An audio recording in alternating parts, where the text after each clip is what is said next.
الحمد لله نحمده ونستعينه ونستغفره ونؤمن به ونتوكل عليه ونعوذ بالله من شرور أنفسنا ومن سيئات أعمالنا من يهده الله فلا مضل له ومن يضلله فلا هادي له ونشهد أن لا إله إلا الله وحده لا شريك له ونشهد أن سيدنا ومولانا محمدا عبده ورسوله صلى الله تعالى عليه وعلى آله وأصحابه وأزواجه وذرياته وأتباعه وبارك وسلم تسليما أما بعد فأعوذ بالله من الشيطان الرجيم بسم الله الرحمن الرحيم نساؤكم حرث لكم وعن أنس رضي الله تعالى عنه قال قال رسول الله صلى الله عليه وسلم إذا تزوج العبد فقد استكمل نصف الدين فليتق الله في النصف الباقي رواه البيهقي أو كما قال عليه الصلاة والسلام صدق الله مولانا العظيم.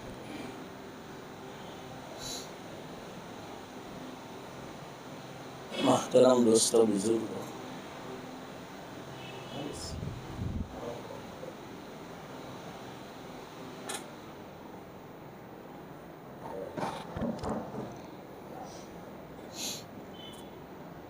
جمعہ کے بعد انشاءاللہ نکاح کی مجلس ہے.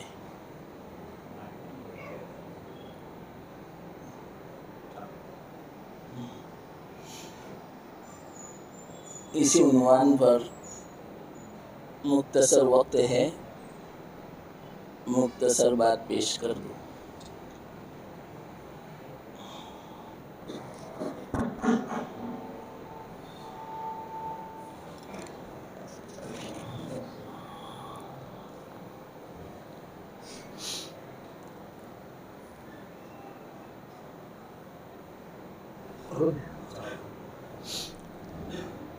محترم دوستو بزرگوں، ہمارے اسلام میں نکاح بہت بڑی عبادت ہے، بڑی طویل عبادت ہے. نہیں برابر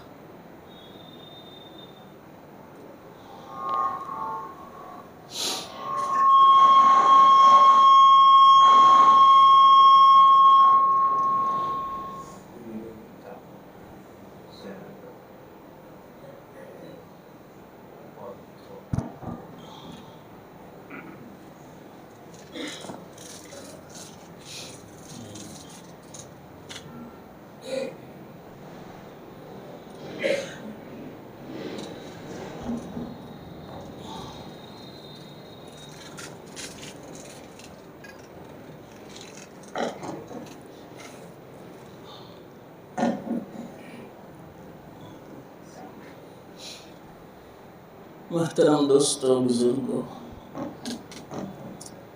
اللہ تعالیٰ نے ہماری شریعت میں اگر نیت اچھی ہو، اللہ کا حکم پورا کرنا پیش نظر ہو، تو انسان جو اپنی خواہش پوری کرتا ہے یہ بھی عبادت بن جاتا ہے، بہت بڑی عبادت.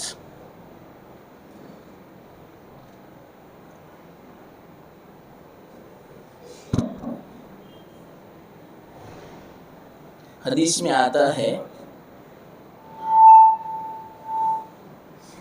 اللہ کے رسول صلی اللہ علیہ وسلم نے ارشاد فرمایا، جب آدمی اپنی بیوی سے خواہش پوری کرتا ہے اس پر بھی ثواب لکھا جاتا ہے.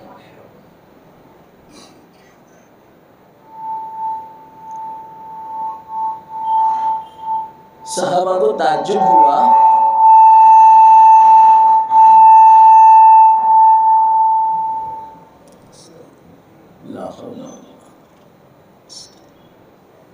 نہیں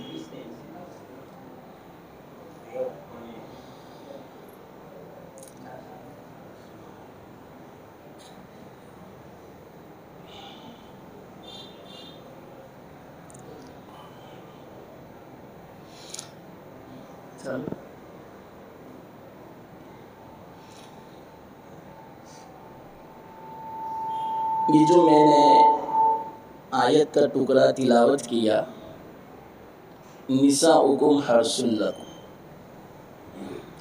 تمہاری بیویاں تمہارے لیے کھیتی ہے۔ اللہ تعالیٰ نے عورتوں کو کھیتی سے تشبیہ دی، اس لیے کہ ہم کھیت سے فصل حاصل کرتے، اناج دانا حاصل کرتے۔ آپ کو پتا ہے ہم سب کسان کی اولاد ہیں کہ بہترین مطلب کہ فصل کب تیار ہوتی؟ جبکہ 4 اوصاف ہو زمین میں، تب جا کے ہمیں بہترین فصل حاصل ہوتی۔ سب سے پہلی بات، زمین اچھی ہونی چاہیے، زمین کھاڑی نہ ہو، پتھریلی نہ ہو، دریا کنارے نہ ہو، زمین عمدہ ہو، زرخیز ہو۔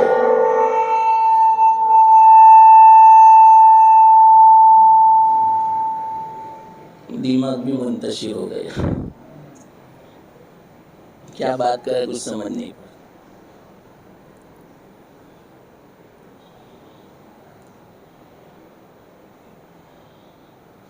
تو زمین اچھی ہو، عمدہ ہو، تو انشاءاللہ فصل بھی عمدہ حاصل ہوگی۔ تو اللہ تعالیٰ عورتوں کو زمین سے تشبیہ دے رہے ہیں کہ یہ بھی ہماری زمین ہے، اس سے فصل حاصل کی جاتی ہے۔ کون سی فصل؟ اولاد کی شکل میں، اولاد ان سے ملتی ہے، عورت سے۔ تو اس سے پتہ چلا جب ہمیں فصل اچھی چاہیے تو عورت بھی ایسی ہو کہ جس سے فصل اور اولاد نیک ہو۔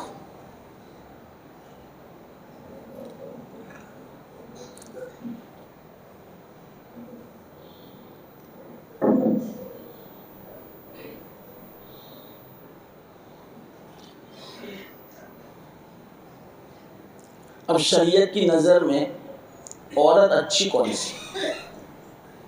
اللہ کے رسول صلی اللہ علیہ وسلم ارشاد فرماتے ہیں، تنکح المرأة لأربع، لمالها ولحسبها ولجمالها ولدينها فاظفر بذات الدين تربت يداك، او کما قال علیہ الصلوۃ والسلام۔ یہ عمدہ عورت شریعت کی نظر میں، اگر ایسی عورت ہو، کیونکہ عام طور پر دنیا میں 4 مقاصد کے پیش نظر عورتوں کے ساتھ نکاح کیا جاتا ہے۔ اللہ کے رسول صلی اللہ علیہ وسلم ارشاد فرماتے ہیں، یا تو اس کے مال کو پیش نظر رکھا جاتا ہے کہ یہ بڑی مالدار ہے، چلو ان کے ساتھ ہم نکاح کریں تو ہم بھی مالدار ہو جائیں گے۔ حدیث میں آتا ہے کہ جس نے مال کو دیکھ کر نکاح کیا، اللہ اس کو فقیر بنا دے گا۔ اور فقر جو ہے نا اصل دین کا ہے، چاہے کتنے ہی پیسہ ہو، کتنا ہی مال و دولت ہو، لیکن دل کے اعتبار سے غنا نہ ہو، دل کے اعتبار سے فقر ہو تو یہ فقیر ہے۔ ہر وقت دنیا کی فکر، ہر وقت دنیا کی محتاج کی، اللہ نے سب کچھ لیا ہے، اس کے باوجود ہر وقت وہ دنیا کی فکر، ہر وقت دنیا کے پیچھے بھاگ رہا ہے، تو یہ فقیر ہے گویا۔ تو اللہ تعالیٰ اس سے ہماری حفاظت فرما رہے ہیں۔ سب سے عمدہ عورت کون سی؟ اللہ کے رسول صلی اللہ علیہ وسلم ارشاد فرماتے ہیں، جو دیندار ہو، نیک ہو، اللہ تعالیٰ کا حکم پورا کرنے والی ہو اور احکامات پر عمل کرنے والی ہو۔ ورنہ عام طور پر دنیا میں یا تو مال کو دیکھ کر نکاح کیا جاتا ہے، دوسری بات ولی جمالہا، یا تو اس کے جمال کو دیکھ کر نکاح کیا جاتا ہے کہ یہ بڑی حسینہ جمیلہ عورت ہے، اس کے ساتھ نکاح کرنا چاہیے۔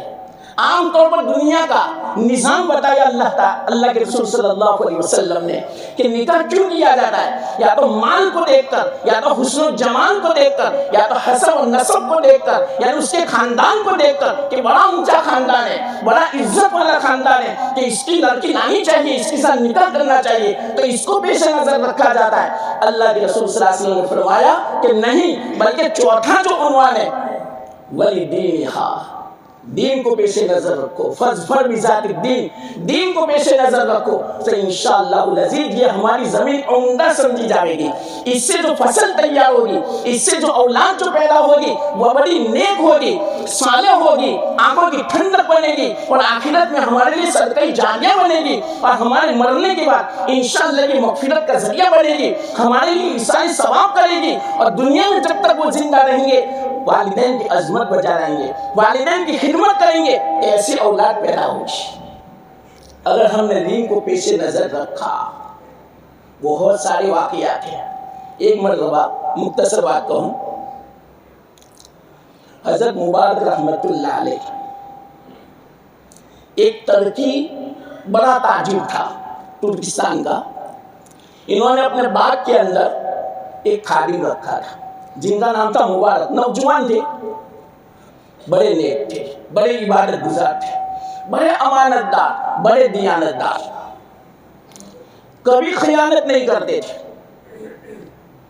مالک کے باغ کے اندر، اور کبھی جھوٹ نہیں، کبھی دھوکہ نہیں۔ وہ مبارک رحمت اللہ علیہ بڑے عجیب واقعات ان کے آتے ہیں۔ تو ایک مرتبہ جو مالک تھا، ان کو تو پتا تھا کہ ہمارا جو خادم ہے بڑا نیک ہے، اللہ والا ہے، ان سے بار بار مشورہ بھی لیا کرتے تھے دین کے بارے میں۔ ایک مرتبہ ان کا جو آقا تھا، یہ جو تاجر تھا، یہ غمزدہ تھے، اداس نظر آئے۔ اپنے خادم جو مبارک تھے، انہوں نے دیکھا کہ کیا وجہ ہے کہ ہمارا آقا ذرا اداس ہے، غمزدہ ہے۔ انہوں نے پوچھ لیا کہ کوئی پریشانی ہے، کوئی تکلیف ہے؟ کہ ہاں، ہمارے گھر میں لڑکی ہے، نوجوان ہو رہی ہے، اور وزیروں کے یہاں سے، رئیسوں کے یہاں سے، مالداروں کے یہاں سے رشتے آ رہے ہیں، کچھ سمجھ نہیں پڑتی کہ ہماری بچی کا رشتہ کس کے ساتھ طے کیا جائے۔ اب یہ پریشان تھے۔ حضرت مبارک نے فرمایا اگر آپ چاہے تو میں بھی مشورہ دے سکتا ہوں۔ تو کہا کوئی حرج کی بات نہیں، مشورہ دو۔ یہ واقعہ مسلم شریف کی جو شرح ہے فتح الملیم، اس کے اندر لکھا ہوا ہے۔ انہوں نے فرمایا کہ دیکھو حضرت، میرے آقا، عام طور پر دنیا میں نکاح جس وصف کو دیکھ کر کیا جاتا ہے، یا تو مال کو دیکھ کر کیا جاتا ہے۔ اگر آپ نے مال کو دیکھا، سامنے والا اگر آپ کا رشتہ اور آپ کا جو داماد ہے وہ بڑے مالدار ہیں، وہ خاندان والے بڑے رئیس ہیں، اگر اس کو پیش نظر رکھ کے اگر آپ نے نکاح کیا تو یاد رکھنا یہ نصارہ کا طریقہ ہے، یہود کا طریقہ ہے، یہ لکھا ہے۔ اس لیے کہ یہود لوگ مال کو دیکھ کر عام طور پر نکاح کیا کرتے ہیں، اور اگر آپ نے حسن و جمال کو دیکھ کر نکاح کیا کہ سامنے والا جو لڑکا ہے بڑا حسین ہے، بڑا جمیل ہے، یا لڑکے والے اس طرح دیکھیں کہ یہ لڑکی بڑی حسینہ ہے، بڑی جمیلہ ہے، اس کے ساتھ نکاح کرنا چاہیے، تو یاد رکھنا یہ طریقہ نصارہ کا ہے۔ تو اگر آپ نے یہ طریقہ اختیار کیا تو نصارہ کا طریقہ آپ نے اختیار کیا، اور یاد رکھنا اللہ تعالیٰ نے نہ نصارہ کے طریقے میں برکت رکھی ہے، نہ یہود کے طریقے میں برکت رکھی ہے، نہ مشرکین اور غیروں کے طریقے میں برکت رکھی ہے۔ کوئی برکت نہیں ہے۔ برکت کا مطلب کیا؟ ایسے نکاح میں سکون نہیں ہوگا، ایسے نکاح میں یہ چین نہیں ملے گا، ایسے نکاح میں اللہ تعالیٰ کی برکتیں اور رحمتیں نازل نہیں ہوگی، اور ایسے نکاح سے جو ہم چاہتے ہیں کہ ایسی اولاد پیدا ہو جو ہماری آنکھوں کی ٹھنڈک بنے، اور اسی طرح مرنے کے بعد ہمارے لیے ایصال ثواب کرے، اور اسی طرح مغفرت کا ذریعہ بنے، یہ بڑا مشکل ہوگا۔ یہ مطلب اس کا کہ نکاح میں برکت اللہ تعالیٰ اس طرح مقدر فرماتے ہیں۔ پھر آگے فرمایا اگر آپ نے حسب و نسب کو پیش نظر رکھا تو یہ مشرکین کا طریقہ ہے۔ اگر آپ نے ایسا جو کیا تو گویا آپ نے مشرکین کا طریقہ اختیار کیا، اور اس طریقے میں بھی اللہ تعالیٰ نے برکت نہیں رکھی ہے۔ ہاں ہمارا جو مطلب کے طریقہ ہے، ہماری جو شریعت ہے، ہمارے آقا محمد مصطفیٰ صلی اللہ علیہ وسلم، انہوں نے یوں فرمایا کہ دینداری کو پیش نظر رکھو تو انشاءاللہ العزیز آپ کی جو اولاد ہوگی وہ بھی نیک پیدا ہوگی، صالح آنکھوں کی ٹھنڈک مطلب بنے گی وہ اولاد۔ تو اس سے یوں پتا چلا حدیث سے کہ زمین اچھی ہو، مطلب کیا کہ جو عورت ہے وہ دیندار ہونی چاہیے، تو انشاءاللہ العزیز اس سے جو پیدا ہونے والی اولاد ہے وہ دیندار بنے گی، نیک بنے گی۔ اور یاد رکھنا نکاح کا سب سے بڑا مقصد ایسے تو اپنی خواہش پوری کرنا بھی ہے، حرام سے بچنا بھی ہے، پاک دامنی والی زندگی گزارنا بھی ہے، اپنی شرمگاہ کی حفاظت بھی ہے، نظروں کی حفاظت بھی ہے۔ یہ تمام حدیث میں نکاح کے مقاصد اور فوائد اللہ کے رسول صلی اللہ علیہ وسلم نے بیان فرمائے، لیکن سب سے بڑا مقصد نکاح کا یہ ہے کہ اللہ تعالیٰ ان کے ذریعے سے نیک صالح اولاد عطا فرماتے ہیں، یہ ہے سب سے بڑا مقصد۔ تو نیک صالح اولاد کب ملے گی؟ جبکہ زمین عمدہ ہو۔ اللہ فرماتے ہیں نساؤکم حرث لکم، یہ تمہاری کھیتی ہے، تو کھیتی کے لیے سب سے پہلی یہ شرطیں ہیں کہ زمین اچھی ہو، زمین عمدہ ہو، کھاری نہ ہو، پتھریلی نہ ہو، ریتیلی نہ ہو، دریا کے کنارے نہ ہو۔ تو اسی طرح مطلب کہ عورت بھی ایسی دیندار ہو، نیک ہو، تو انشاءاللہ العزیز جو اس سے پیدا ہونے والی جو فصل ہے، جو اولاد ہے، وہ بھی انشاءاللہ نیک اور صالح ہوگی، آنکھوں کی ٹھنڈک بنے گی، والدین کی خدمت بچا لائے گی اور والدین کی عظمت بچا لائے گی، ایسی مطلب کہ اولاد پیدا ہوگی۔ لیکن ایک شرط ہے سب سے پہلے، اللہ فرماتے ہیں کہ یہ جو تمہاری کھیتی ہے عورتیں، تو عمدہ کھیتی، عمدہ زمین مطلب کہ اختیار کرو، سب سے پہلے یہ پیش نظر ہو۔ اگر ہم نے مال سامنے رکھا تو یاد رکھنا یہ مال اطراحت میں مبتلا کر دے گا، تکبر میں مبتلا کر دے گا، فساد میں مبتلا کر دے گا، تباہی مچائے گا، اور اسی طرح فقر و فاقہ کا سبب بنے گا۔ یہ حدیث کا مفہوم ہے۔ اس لیے سب سے پہلی جو شرط ہے عمدہ فصل کے لیے زمین اچھی ہو، اور دوسری شرط بیج بھی عمدہ ہونا چاہیے، یعنی زمین میں ہم جو ڈالتے ہیں بیج وہ عمدہ ہونا چاہیے، سڑا ہوا نہ ہو، کھوکھلا نہ ہو، وہ کیڑے والا نہ ہو، عمدہ بیج ہو، پھر جو اس کو زمین میں ڈالیں گے انشاءاللہ العزیز اچھی فصل تیار ہوگی۔ تو اسی طرح اولاد کا بیج کون سا ہے؟ یاد رکھنا نکاح کی مجلس سے میں صاف کہتا ہوں، مرد کا نطفہ یا اولاد کا بیج ہے، تو یہ عمدہ ہونا چاہیے۔ عمدہ کا مطلب کیا؟ قوت والا نہیں، یہ اصل عمدے کا مطلب حلال ہونا چاہیے۔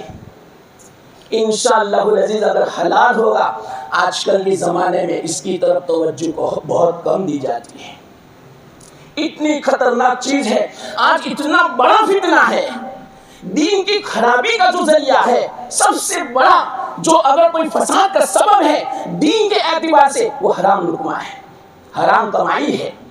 تو اس سے احتیاط کریں، انشاءاللہ العزیز ہمارا لقمہ جو حلال کا ہوگا، ہمارا کھانا جو حلال کا ہوگا، ہماری کمائی جو حلال کی ہوگی، اس کا اثر اولاد پر پڑے گا، ہماری اولاد نیک اور صالح بنے گی۔ ورنہ حرام لقمے کا یاد رکھنا بڑی وعیدیں ہیں، بڑی خطرناک۔ حرام لقمہ ایک اگر جو حلق سے نیچے اتر گیا، 40 دن تک اللہ تعالیٰ عبادت قبول نہیں فرماتا، دعا قبول نہیں فرماتا۔ ایک روایت میں آتا ہے، کتاب القبائر میں ہے، اللہ کے رسول صلی اللہ علیہ وسلم کا ارشاد نقل فرمایا کہ کل قیامت کے دن ایک آدمی آئے گا کہ جس کے پاس بڑی نیکیاں ہوگی، پہاڑوں کی شکل میں، نمازیں بھی ہوگی، تہجد بھی ہوگی، حج عمرے بھی ہوں گے، صدقات خیرات بھی ہوں گے، سب کچھ ہوں گے، تو وہ بڑا خوش ہوگا کہ چلو میرے پاس تو بڑی نیکیاں ہیں۔ لیکن ہوگا کیا معلوم؟ ایک دم سے اللہ تعالیٰ فرشتے سے فرمائیں گے کہ اس کی آمدنی کیسی تھی، وہ ذرا دیکھو۔ تو اس کی آمدنی کیسی تھی اس آدمی کی کہ نہ حلال دیکھتا تھا، نہ حرام دیکھتا تھا، نہ جائز دیکھتا تھا، نہ ناجائز دیکھتا تھا، جو آیا اس کو حرام کر لیا، جو آیا اس کو قبضے میں لے لیا، نہ کچھ دیکھتا تھا کہ یہ بندے کا حق ہے، یہ دھوکے سے میں نے کمایا، یہ خیانت سے میں نے کمایا، یہ چوری سے میں نے کمایا، یا ناپ تول میں کمی کے ذریعے سے کمایا، یا سودی کاروبار کے ذریعے سے میں نے کمایا، کچھ نہیں دیکھتا۔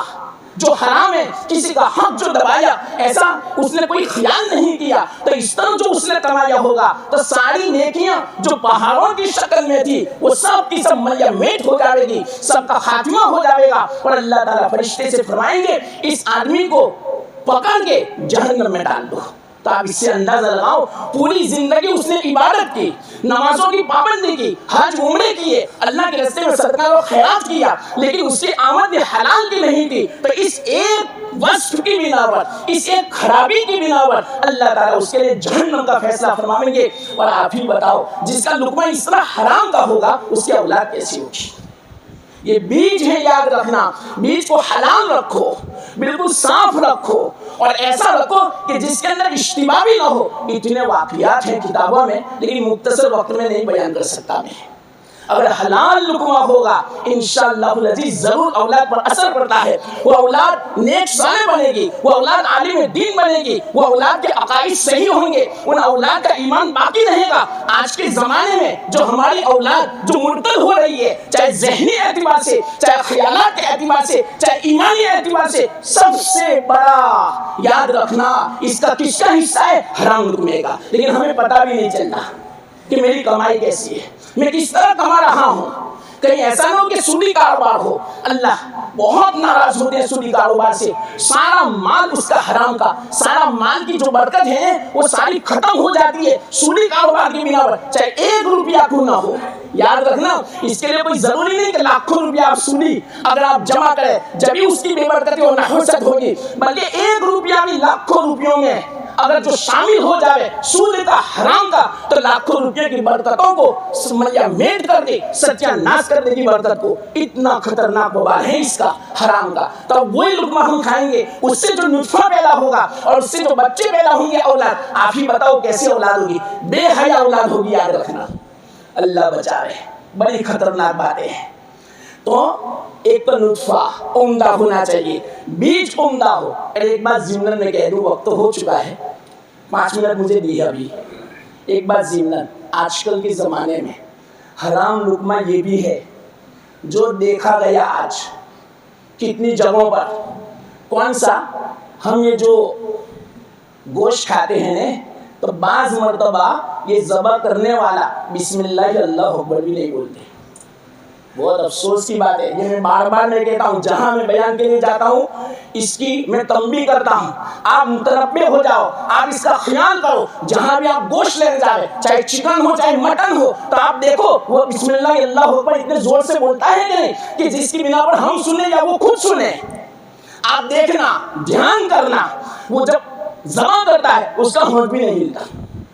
کتنی جگہ دیکھا گیا، باقاعدہ ان کو متنبہ کیا گیا، ان کو کہا گیا کہ آپ اللہ کے واسطے بسم اللہ اللہ اکبر پڑھو، اس سے جانور حرام ہو جاتا ہے۔ اس کا کھانا خنزیر کا کھانا دونوں برابر ہے، چاہے وہ چکن کیوں نہ ہو، چاہے وہ بکرا کیوں نہ ہو، اگر بسم اللہ اللہ اکبر نہیں پڑھا تو اس کا کھانا خنزیر کا کھانا دونوں یکساں ہے۔ اور اس کسائی کے لیے اور اسی طرح گوشت بیچنے والے کے لیے وہ آمدنی بھی حرام کی ہے، 1 روپیہ حلال کا نہیں ہے۔ اور یاد رکھنا، اگر 10 چکن اس نے دن کے اندر ذبح کی اور 1 چکن پر بسم اللہ نہیں پڑھا اللہ اکبر، تو 1 چکن پر بسم اللہ نہ پڑھنے کی بنا پر 9 چکن کی جو آمدنی ہے وہ سب اس کے اندر مل چکی ہے، تو سب کی برکت ختم ہو جائے گی، تو اس کے لیے بھی بہت نقصان ہے، اس کے لیے بھی آمدنی حرام کی ہے۔ اور اسی طرح جو بھی اس گوشت کو کھائے گا وہ حرام کا کھائے گا۔ ہم یوں سمجھتے ہیں کہ مسلمان یہاں کاٹتے ہیں، لیکن یاد رکھنا مسلمان کے لیے ضروری ہے کہ بسم اللہ اللہ اکبر فرض کے درجے میں ہے، اس کے بغیر چکن مٹن حلال نہیں ہوگا۔ تو اس کا خاص خیال رکھیں، جب بھی آپ گوشت لینے جائے کہیں بھی اپنے سامنے ذبح کراؤ، اور یوں کہو زور سے پڑھو بسم اللہ اللہ اکبر۔ اور جتنے بھی ایسی دکانیں ان سب سے کہو کہ اللہ کے واسطے تم بسم اللہ اللہ اکبر کہو، اور مسلمانوں کو حرام مت کھلاؤ، ورنہ یاد رکھنا اس طرح کا ہم نے جو گوشت کھایا ہماری نماز قبول نہیں ہوگی، ہماری دعائیں قبول نہیں ہوگی۔ حضرت انس رضی اللہ تعالیٰ فرمایا، یا رسول اللہ مجھے کوئی ایسا نسخہ بتاؤ کہ میں مستجاب الدعوات بن جاؤں، یا آپ میرے لیے دعا فرما دو کہ اللہ تعالیٰ جب بھی میں ہاتھ اٹھاؤں میرے ہاتھ کو خالی نہ لوٹاوے بلکہ دعا قبول فرمائے۔ اللہ کے رسول صلی اللہ علیہ وسلم نے ایک ہی بات فرمائی، بس اپنا لقمہ حلال کا رکھو، آپ مستجاب الدعوت بن جاؤ گے۔ اب آپ ہی بتاؤ، ہم تو کتنی دعائیں کرتے ہیں لیکن ہمیں پتا نہیں ہم کیسے کھاتے، کیونکہ آج کل تو ایک شوق ہو چکا ہے، ایک کس بات کا شوق؟ ہوٹلوں میں کھانے کا۔ یہ بہت افسوس کی بات ہے، آپ کو کیا معلوم وہ کس طرح کا گوشت آتا ہے؟ آپ اپنے سامنے کٹنگ کراؤ اور ان سے بھی کہو، ہوٹل والوں سے، آپ جہاں سے گوشت منگوائیں آپ اللہ کے واسطے تھوڑا وقت نکال کر وہاں جاؤ دکان پہ اور ان سے کہو کہ بسم اللہ اکبر ضرور پڑھیں، ورنہ یہ گوشت حرام ہو جائے گا۔ جتنے بھی مسلمان کھائیں گے وہ سب حرام کا لقمہ کھاتے۔ اب آپ ہی بتاؤ، حرام کا لقمہ ایک حدیث میں یوں آتا ہے، جب حلق سے نیچے اترتا ہے 40 دن کی عبادت قبول نہیں ہوتی اور دعا بھی قبول نہیں ہوتی۔ اب اس سے جو نطفہ پیدا ہوگا، اس سے جب ہمارے بچے جب پیدا ہوں گے تو بچوں پر کیا اثر پڑے گا؟ آپ ہی بتاؤ، سڑا ہوا دانا ہو وہ اگر زمین میں ڈالا جائے تو اس سے فصل کیسی ہوگی؟ سڑی ہوئی فصل ہوگی۔ تو اسی طرح آج ہماری اولاد سڑی ہوئی ہے۔ سڑی ہوئی کا مطلب کیا؟ بے حیا ہے، والدین کی عظمت نہیں ہے، والدین کی خدمت نہیں کرتے، دوستوں کے ساتھ ہر وقت مطلب کہ ان کی صحبت ہوتی ہے، موبائل میں ان کا وقت چلا جاتا ہے، نمازوں میں دل نہیں لگتا، قرآن کی تلاوت میں دل نہیں لگتا، ذکر میں دعاؤں میں دل نہیں لگتا، اس کو بولتے سڑی ہوئی اولاد۔ یہ کیا اثر ہے؟ اللہ معاف فرماوے۔ میں آپ پر الزام نہیں لگاتا کہ آپ کا لقمہ ایسا ہے، لیکن ہر آدمی کو سوچنا چاہیے کہ میرا لقمہ کیسا ہے، میرا کھانا کیسا ہے۔ اس کا اثر اولاد پر بہت بڑا پڑتا ہے۔ کوئی آدمی ان پڑھ ہو لیکن اس کی حلال کمائی کی ہوگی، یاد رکھنا اس کی اولاد نیک صالح ہوگی۔ اور دنیا میں دیکھا گیا بڑے بڑے جو علماء پیدا ہوئے، محدثین، ان کے جو والدین جو دیکھے گئے بالکل غریب قسم کے تھے، لیکن حلال روزی کا وہ خیال کرتے تھے، اس کا اثر اولاد پر پڑا۔ اور آج بڑے بڑے مالدار ہیں لیکن اولاد دیکھو کیسی ہے، بتاؤ کتنی بے حیا، ارے ذہنی اعتبار سے مرتد بن چکی ہے، اسلامی طریقہ پسند نہیں ہے، اس کو بولتے ہیں ارتداد۔ آج ہماری اولاد کو اگر یوں کہا جائے کہ آپ کی وضاحت اسلام کے مطابق رکھو تو اسلام کی وضاحت پسند نہیں ہے۔ کیا وجہ ہے؟ اگر ہماری بچیوں سے یوں کہے پردہ کرو تو ان کو یہ پسند نہیں ہے، بے پردہ گھومنا اور اسی طرح اپنے حسن و جمال کو لوگوں کے سامنے دکھانا، یہی سب باتیں ہیں، یہ ہے سڑی ہوئی اولاد، یاد رکھنا۔ یہ ہے بے حیائی، یہ لقمے کا اثر ہے۔ اس بنا پر اللہ کے رسول صلی اللہ علیہ وسلم نے وہ جو حدیث بیان فرمائی، اذا تزوج العبد فقد استكمل نصف الدین فلیتق اللہ بالنصف الباقی۔ ملا علی قاری رحمۃ اللہ علیہ فرماتے، اس کا کیا مطلب کہ جب نکاح آدمی کر لیتا ہے تو اپنی شرمگاہ کی حفاظت ہو گئی۔ عام طور پر دنیا میں خرابی پیدا کرنے والی دو چیزیں ہیں، یاد رکھنا۔ آج پوری دنیا کا آپ سروے کرو، پوری دنیا پر نظر دوڑاؤ، آپ کو پتہ چل جائے گا جہاں بھی فساد ہے، جہاں بھی پریشانیاں ہیں، دین کی خرابی ہے، اللہ کے حکموں کو ٹھکرانا ہے، دو ہی وجہ آپ کو معلوم ہوگی۔ کون سی دو وجہ معلوم؟ یا تو عورتوں کا فتنہ ہے، بے حیائی کا فتنہ ہے، یعنی شرمگاہ کا فتنہ، یہ ہے حدیث سے پتا چلا، یعنی شہوت فرج یعنی شرمگاہ کا فتنہ، یا تو کس کا فتنہ ہے معلوم؟ حرام لقمے کا فتنہ ہے، جس کو شہوت بطن بولتے ہیں۔ ملا علی قاری رحمۃ اللہ علیہ دین میں جو خرابی پیدا کرنے والی دو چیزیں اتنی خطرناک ہیں، اتنی خطرناک چیز کوئی نہیں ہے۔ یہ شرمگاہ سے دین فاسد ہو جاتا ہے، خراب ہو جاتا ہے، اور اسی طرح پیٹ کی بنا پر جو حلال و حرام کا خیال نہیں کرتا تو واقعی اس کا دین خراب ہو جاتا ہے، فاسد ہو جاتا ہے، اور جس نے نکاح کر لیا تو آدھا دن مکمل ہو چکا، یعنی فرد اور شہوت کی جو مطلب کہ خواہش تھی وہ محفوظ ہو جاتی ہے۔ اب یوں فرما دے کہ بدن کی حفاظت کرو کہ حرام لقمہ نہ جائے۔ یہ دو چیزیں جس کو حاصل ہو گئی انشاءاللہ فقد استکمل، یعنی پورا دین مکمل ہو چکا۔ اگر دیندار بننا ہے اس زمانے میں اور ہمارے اولاد کو دیندار بنانی ہے تو یاد رکھنا حلال لقمے کا خیال کرنا پڑے گا۔ ہم دیکھیں کہ ہمارا لقمہ کہاں سے آتا ہے، ہماری کمائی کیسی ہے، اس کا خوب خیال رکھیں۔ تو یہ مطلب اس کا کہ بیج اچھا ہو، یعنی نطفہ عمدہ ہو، یعنی حلال کا ہو۔